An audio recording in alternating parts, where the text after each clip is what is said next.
Welcome to Infidelity Love, where passion meets forbidden desires.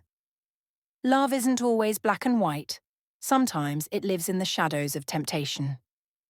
Welcome to Infidelity Love, the ultimate channel for gripping romance, deep emotions, and untold stories of love, betrayal, and passion. From forbidden affairs to heart-wrenching choices, we bring you addictive, emotional, and suspenseful love stories that will keep you hooked from start to finish. Subscribe now and step into a world where love isn't always perfect, but it's always unforgettable.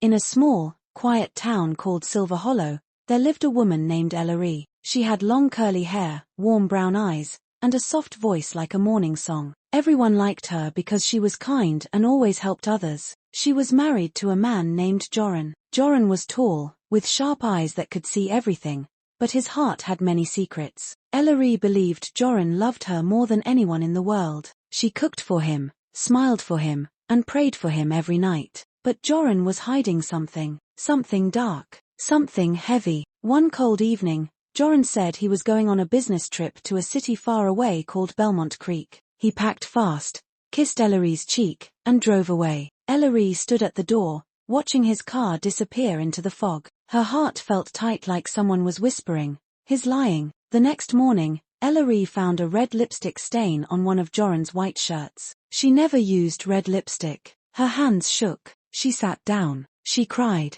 She asked the mirror, "Is he seeing someone else?"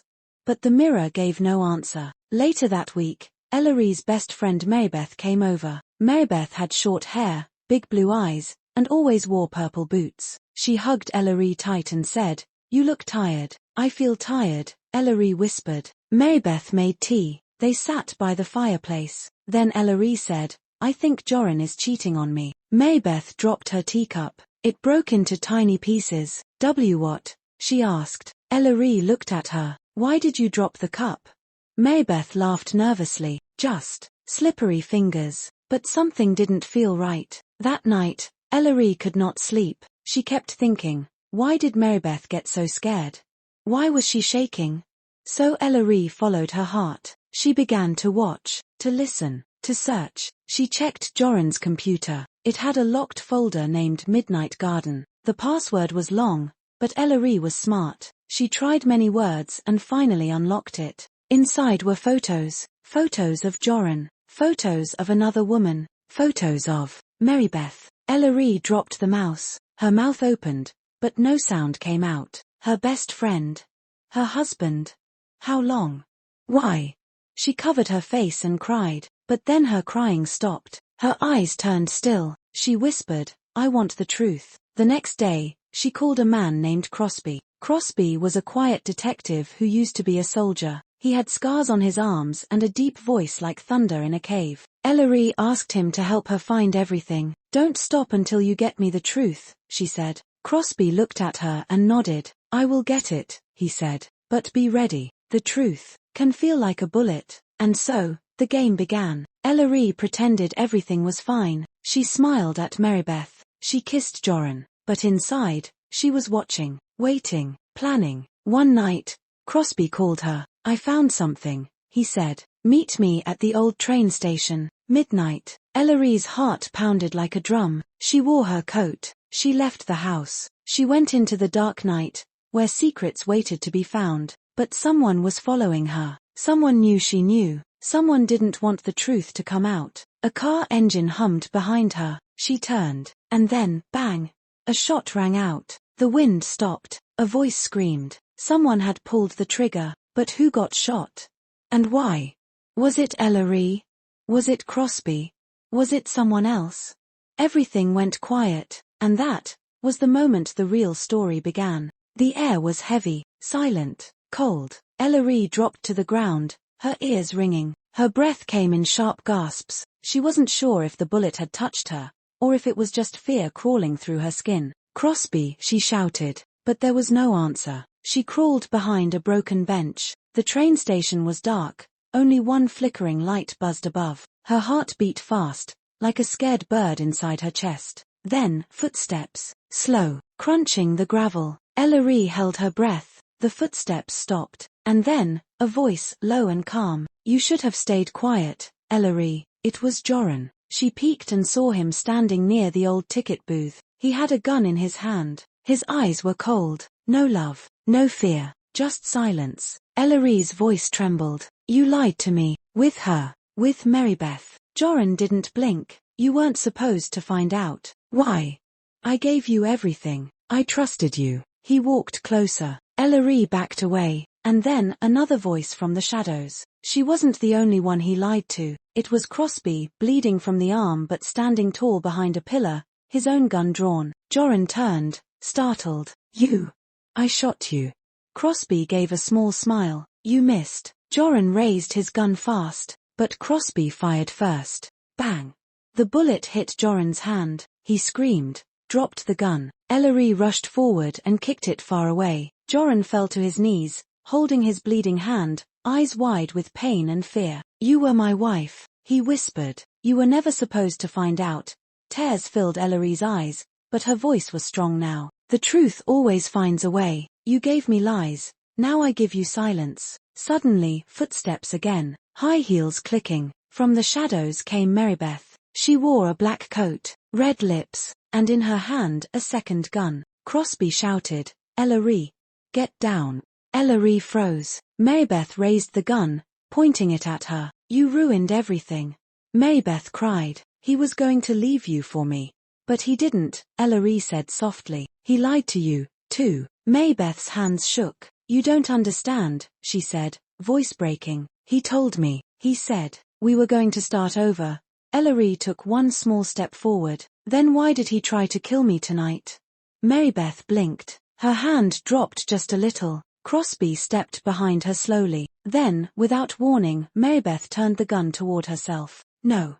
Ellaree screamed, rushing forward. But Crosby was faster. He grabbed the gun from Marybeth's hand and held her still. She collapsed to her knees, sobbing. The rain started to fall, light drops at first, then heavy. 3 broken people, 1 night, 1 truth. But it wasn't over, because Crosby leaned toward Ellaree and whispered in her ear, "There's something else, something deeper." Ellaree looked at him. "What do you mean?"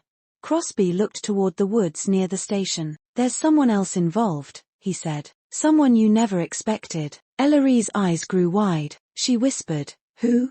Crosby stepped back. He looked around. Then he said slowly, "Your mother-in-law." Ellaree froze. The sound of rain hitting the metal roof echoed in her ears, but everything else felt quiet. "My mother-in-law," she whispered. "You mean Velmira?" Crosby nodded slowly. "She's not who you think she is." Ellaree shook her head, her voice breaking. "But she's old. She prays. She bakes cookies. She also paid me to stop looking into Joran," Crosby said, his eyes dark. "That's why I didn't come back sooner. I went digging deeper, and guess what I found?" Ellaree stared, mouth open. Crosby looked at Joran, still on the ground. "Tell her, Joran. Tell her what your mother really does." Joran looked down. He didn't speak. Crosby raised his voice. "Tell her, or I will." Joran's lips trembled. Then he whispered, She runs the money." Ellaree blinked. "What money?" Joran groaned. "The money from the fake church, from the charity. It's all hers. I was just part of it. I only married you to make her plan look clean. She needed someone kind, innocent, someone people would trust." Ellaree's knees wobbled. She grabbed a bench for balance. "You used me." Joran looked up, wet hair sticking to his face. "I wanted to stop, but once I fell in love with Marybeth, I thought we could run away from all of it." Marybeth sobbed in a corner. "He said we'd be free." Crosby stepped toward Ellaree, his voice steady. "Velmira didn't just run the plan, she controlled everything. Even the men who tried to kill me last week. She has friends in high places." Ellaree stared at him. Then something changed in her eyes. Not sadness, not shock, but fire. She stood tall, her voice calm. "Then we take her down." Crosby nodded once. "We'll need proof. We'll need help. And we'll need to move fast." Ellaree looked at Joran. "Where is she?"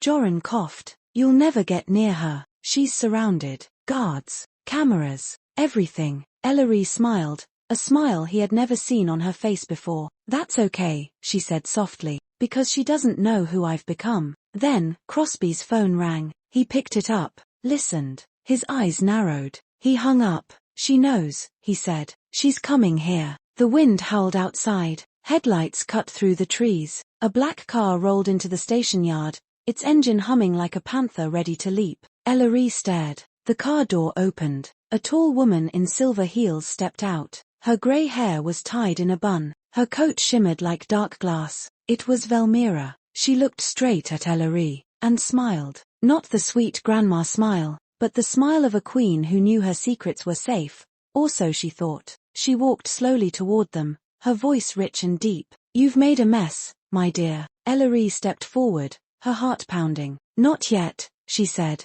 but I'm just getting started. The rain didn't stop. It poured harder, sliding down Velmira's silver coat like melted ice. Her heels clicked slowly on the wet floor of the old train station as she moved toward them, untouched by fear, untouched by guilt. Joran tried to stand, but his hand was still bleeding. Crosby stepped in front of Ellaree, ready, steady. Marybeth sat shaking in the corner, hugging herself. Velmira stopped a few feet away and looked straight at Ellaree. You were never supposed to find out, she said, her voice smooth like warm honey but sharp like a knife. You were supposed to bake cookies, say your prayers, and stay quiet. Ellaree stood tall. You picked the wrong woman for that. Velmira laughed. Oh, child, you think love brought Joran to you?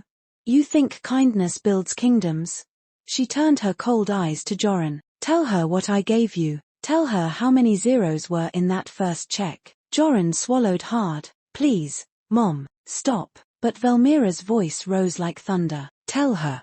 Joran whispered. It was 10 million. Ellaree's heart dropped. Her mouth went dry. Her legs trembled. You sold me for money? She asked, her voice cracking like glass. I didn't know you'd matter, Joran whispered. Ellaree didn't blink, didn't cry. She just breathed in slow. Then she looked Velmira in the eyes. And what now? You came to kill me too? Velmira smiled softly. No, I came to offer you a deal. Crosby stepped forward. She doesn't want your deals. Velmira raised a finger. Let her speak for herself, soldier. Crosby didn't move. Velmira turned back to Ellaree. You want revenge? Fine, I'll give you 5 million to walk away. A new name, a new life. You disappear, and all this disappears with you. Ellaree's eyes narrowed. So you get to stay safe. Stay rich. After all the lies, the cheating, the blood. Velmira leaned closer, her voice almost a whisper. You take the deal, or you'll wish you had. Silence, rain, breath, and then, Ellaree reached into her pocket and pulled out a small voice recorder. She pressed a button. Velmira's voice played loud and clear. You were never supposed to find out. You were supposed to bake cookies, say your prayers, and stay quiet. You take the deal, or you'll wish you had. Velmira's face dropped. Crosby smirked. Ellaree held the recorder tight. You talk too much, Velmira. Velmira's eyes burned with fire. You'll regret this. Suddenly, from the trees, gunshots. Pop, pop, pop.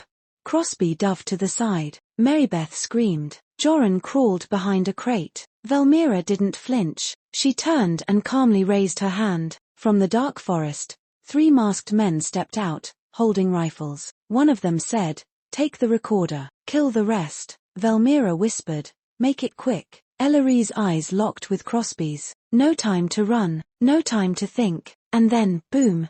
A loud explosion lit up the trees behind the station. The masked men turned. Another figure stepped out of the flames. A woman, tall, dark jacket, braided hair, holding a gun in each hand. Crosby grinned. Ellaree gasped. Who is that? She asked. Crosby whispered, that's Nael, my sister. The one they tried to kill 3 years ago. Velmira's eyes widened. Nael raised her guns, and the storm had only just begun. The fire behind Nael lit her face like a rising sun in the night. Her twin guns gleamed in both hands. Her braids swung like ropes of justice as she stepped through the smoke, fearless. Velmira's guards froze. They weren't ready for her. Nael didn't speak. She fired. Pop, pop, pop.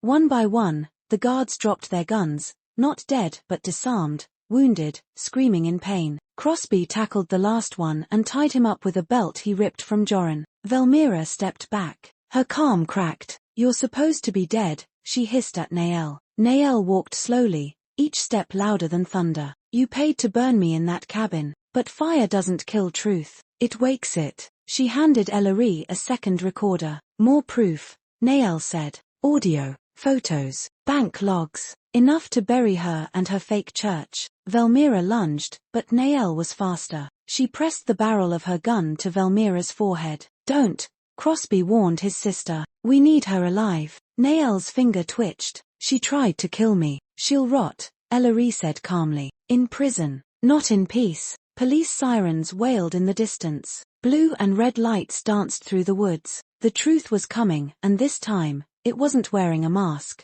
Velmira stood silent as the police surrounded her. She didn't beg. She didn't cry. She just looked at Ellaree as if seeing her for the first time. You were never weak, she whispered. Ellaree stared back. No, I was just quiet. There's a difference. Joran was cuffed too, along with the wounded guards. Marybeth was taken into an ambulance, her eyes empty. She said nothing. Nael hugged her brother, eyes soft with tears. We did it. Crosby held her tight. You came back when we needed you most. Ellaree watched the rain wash away the blood, the lies, the secrets. She didn't smile. She didn't laugh. She just breathed. Free. 3 months later.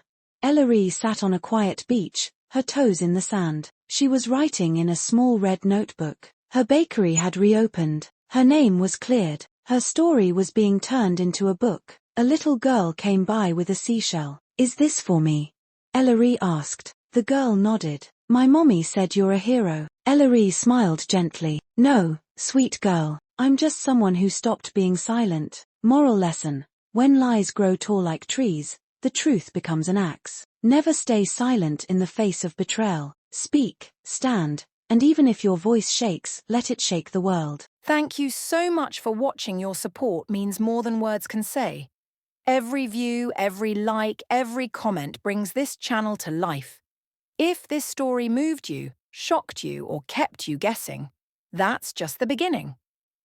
Don't forget to subscribe, because here at Infidelity Love, the drama never sleeps, and the next twist is always around the corner. See you in the next one.